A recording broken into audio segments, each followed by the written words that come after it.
Hello, I'm Bob the Booker and welcome to my channel.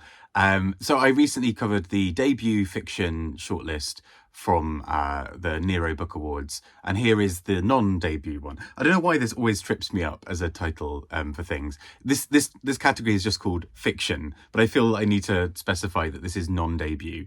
Anyway, let's get going. But yeah, just it's worth sort of, as I mentioned in the other video, the Nero Awards are a newly created book award, but in some ways filling the void left after the Costa Book Prize closed. And so it's sort of at its heart is a book prize that prizes just very good writing, but also good accessible writing. It hasn't got the same kind of categories as having to be innovative or having to be deeply literary or whatever. And so in some ways that frees this up to have quite an interesting list. And I think like the debut list, which included some books that were that didn't really make other prize shortlists, this is also a very interesting shortlist for the books that make this one that didn't make some of the other prizes. So anyway, let's get going and talking about them. So first up, we have Eleanor Catton with Birnam Wood. And again, sort of like I was saying in the intro bit, it's interesting that Birnam Wood didn't really make a lot of other prize shortlists in the last year.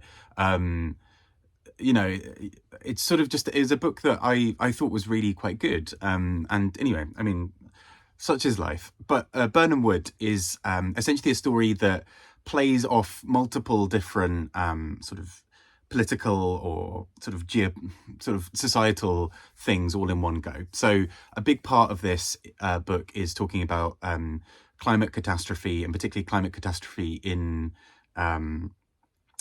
with regards to things like overconsumption or hyperconsumerism or whatever else.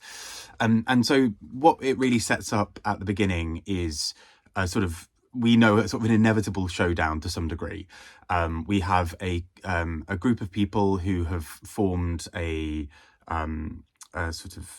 they're a group who all work together, sort of a commune. I can't think of the exact word right now off the top of my head. That all works to a cooperative. There we go. That work together basically in a way that eschews a lot of the things around them. So they have a sort of almost barter system. They're all chipping in and doing their chores. They have a little pocket of money that they can spend for the whole cooperative. It's all very sort of sustainable in theory and kind of self-sustaining is the idea. This is set up against a sort of hyper, like a billionaire basically who seems to be very, very interested in a certain part of the land near where they are. This immediately obviously sets up a bit of a conflict, but what we start to see is the holes in both arguments. So the argument is often, billionaire bad, and we learn that there are some things that the billionaire does that are better. I mean, mostly he's terrible, but some things that we are at least invited to think of a little bit differently. We also see how the cooperative is itself not particularly sustainable. They see it as being incredibly nurturing and loving, but actually there are always these fights between people within the cooperative. There are people who have left and want to come back, and there's the kind of bad blood there. We see that they are financially not solvent, and so actually the billionaire potentially supporting them financially throws up this question about their morals and whether they can ethically do this. But what really I think is sort of great about this book is it then, after setting up all the pieces, I feel like this is Eleanor Catton's thing from reading this and The Luminaries. She sort of builds up these giant stories, or this sort of gives all this sort of big context of everything happening. And then for the second half of the book, just watches as the pieces fall and everything interacts with each other. And what happens here is we start to see the conflict between some of these characters, where suddenly this sort of almost turns into like a spy thrillery kind of book of trying to work out what's going to happen at the end here, how this is going to resolve itself in any way. And I just think this is actually, by the end of this, I was really invested in it. I found it really exciting. And I think she's just such a clever writer. Again, I don't know how she pulls it off, because the first 200 pages of this book were interesting, but you're like, okay, where are you about to go with this? And then it lands. And I think for me, it was a really successful book overall. Next up, we have Paul Murray with The Bee Sting. And yes, I have rambled about this book so much because I love it. I think this is a fantastic book. So almost actually in a similar way to Birnam Wood, the bee sting spends an early part of the book really setting things up so that the final part of this book is just sort of almost chaos theory at work of all these things taking place and just happening after he's kind of created these conditions for it. So the book ostensibly is about a family who are going through it in various ways. So all the kind of typical things you might expect in a sitcom, you know, financial worries, sort of fractious relationships between various parts of the family, all of that jazz. But what we start to learn is that everything is a lot deeper and a lot more complicated than we think at first, which again feels like a typical trope, but I think this book inverts it and plays around with it really interestingly, because often what we suddenly find out is that, in the words of Tatiana, what you see isn't always the truth, because this book starts to throw up these issues and we just take them as being confirmed because it's coming from the authorial voice. You know, it's coming from the book, not from a character per se. And we suddenly start to realize that these things are in fact various lies. So without giving anything away, we learned that a couple of core tenets that we're told at the beginning of this book are not really the truth, or have been misunderstood, or, you know. And so quite often we as a reader are kind of at war with the narrator to kind of almost this sort of like tug of war to really work out what's actually happening. Particularly this final bit of the book where all the pieces start to fall and everything starts to happen is, I found, just really quite thrilling as a reading experience, because quite frankly, you're just on your feet the entire time. It's quite anxiety inducing, really. But the book will really guide you through some of these things where suddenly we are not sure about what will happen. We don't know if there's going to be a new truth revealed or actually that's it, and this person's going to have a certain fate coming to them. I just think it's really quite interesting and brilliant book in many, many ways. It's very funny, it's very silly, it's incredibly dark and gripping. It's it explores some topics with some really beautiful nuance, I think, in terms of shame, in terms of the ways that secrets get kind of buried within families, and often they kind of calcify that, you know, the sort of the one story that you're told about your family becomes the story that you tell everybody, and actually that story wasn't always necessarily the truth from the beginning. So it's just it plays around so much with this, and I think just has one of the most audacious endings and it just sort of races towards the end part of this. I read the final few hundred pages of this just in one gulp because I didn't want to leave the world while we were still in this kind of crisis point of everything happening. Really, really engaging book, and I just thoroughly love this book. Next up, I read Megan Nolan's Ordinary Human Failings. And this is a book that deals a lot with the kind of aftermath of a crisis. And so particularly in this case, a young girl goes missing and then a body is found.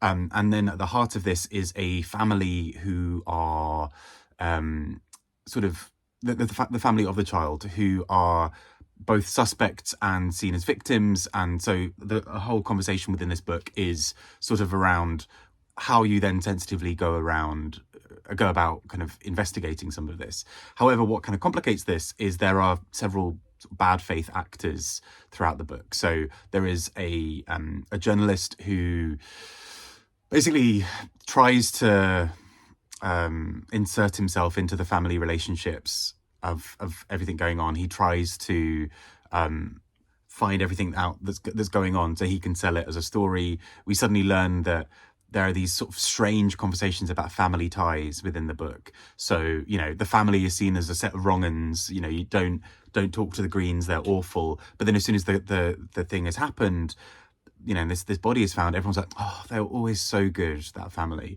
And so we sort of start to see this sort of rocky relationship to community where nobody's really to be trusted, but equally at the same time, everyone's got everyone's backs in a crisis. But then also do they? You know, it becomes quite complicated. And so I found this really quite engaging as a sort of almost true, not even true crime. That's maybe not the way to describe it, but that style of, you know, a crime book, but then more focusing on the the terrible deeds of the people around it as we try to get to the truth of what actually happened. And it's a really interesting book. I really want to read her first book as well. I keep on hearing really positive things about it.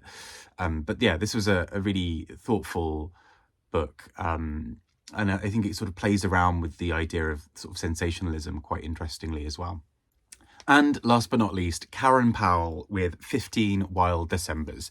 And so this book was really quite a staggering one. Like with Sunburn, I read it right at the end of the year, and so sort of haven't covered it in a weekly reviews book video. But there's so much I kind of... this book just did so much in a really engaging and thoughtful way. The core idea is it's looking at the Bronte sisters, and it's sort of telling it from a perspective of those three sisters as they sort of grow up, as they go on to publish books, and then eventually as one of them sort of meets her death.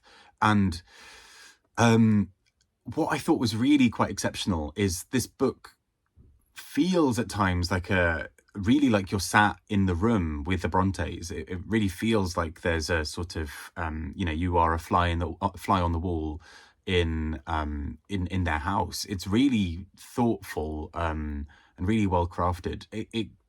We basically watch as these three sisters have these very much their public versus private personas, where we see what it looks like for them trying to get their work published, but then we see behind the scenes, how the various sisters will squabble with each other, or how one sister is incredibly nervous about her manuscript going out, and another sister is then trying to support her, but then also she's also competition, but she's also not. And these three sisters, I think, are painted so beautifully. And it's interesting, as someone who has sort of, I've read Jane Eyre and Wuthering Heights. That's sort of my sum total of really knowing the Brontes. I just thought it was so interesting as a sort of, because this almost feels like a Bronte novel, essentially. It kind of feels like if you told me parts of this book were just an addendum to Wuthering Heights or to Jane Eyre, I would believe you. It's done very much in the style at times, but it also has this real freshness to it that I found really quite captivating, and particularly the ways it deals towards the end of the book with the death of one of the sisters, I think is so poignantly handled. There's a sense of rage that courses through parts of this book, and this real gentleness at other points. It's just so well crafted, and it feels like a labor of love. It feels like the author really sort of engaged with the Brontes and their history and so much, and created this really quite stunning book. And again, like with Sunburn, I think this is a book that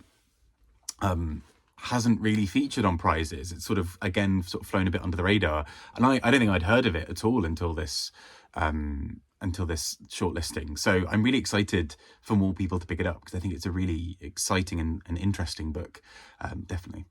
Anyway, so those are the 4 books from this shortlist. And I have to say, like, for a first year of a prize sort of shortlist, the Neros are kind of killing it. This is a great shortlist. I would not mind at all if any of these won. Obviously, the Beast thing holds a special place in my heart. But I think it's a great list. Birnam, would it be fun to see that book getting some recognition? I'd really love to see some of the others. But yeah, I'd love to hear your thoughts. Which ones sound good to you? And take care and speak to you all soon. Bye-bye.